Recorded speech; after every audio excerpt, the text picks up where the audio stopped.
మరో నేత BJP senior నాయకులు ఎఫ్ఎస్ఏ డైరెక్టర్ కట్టభిక్షం గారు మనతో ఉన్నారు. ఇప్పుడు ప్రస్తుతం రాజగోపాల్ రెడ్డి గారి అంశం మీద నుంచి మాట్లాడారు. సార్ చెప్పండి, ఎలా ఉంది పరిస్థితి?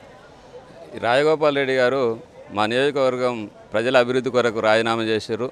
గతంలో రాజగోపాల్ రెడ్డి గారిని అసెంబ్లీలో ఎన్నిసార్లు అడిగినా కూడా సీఎం గారు టైం ఇవ్వకుండా ఎలాంటి అభివృద్ధి నిధులు ఇవ్వలేదు. ఆయన రాజీనామాతోటి చండూరు మండలం కానీ మున్గోడు నియోజకవర్గం కానీ అతి వేగంగా ఈ సీసీ రోడ్లు కానీ డ్రైనేజ్ పనులు కానీ వృద్ధాప్య పెన్షన్లు కానీ రాష్ట్ర వ్యాప్తంగా మంజూరు ఇచ్చేసినారు. ఇంకా ఈ నోటిఫికేషన్ పడకపోతే ఇంకా కొన్ని పనులు అయ్యేవి. ఈ నోటిఫికేషన్ అనంతరం ఎమ్మెల్యేగా ఉండి కేంద్రం నుంచి నిధులు తీసుకొచ్చి డెవలప్ చేస్తారని చెప్పి ఆశాభావం వ్యక్తం చేస్తున్నాం.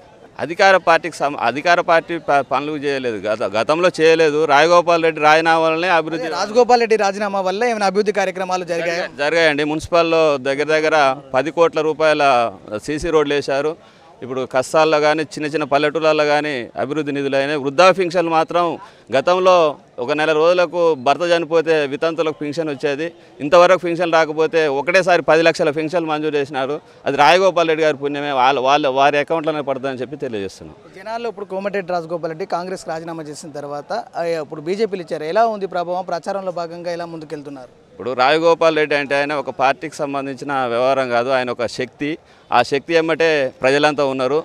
పార్టీకి సంబంధం లేకుండా పార్టీలకు అతీతంగా రాజగోపాల్ రెడ్డికి ఓట్లేస్తారని చెప్పి తెలియజేస్తున్నాం.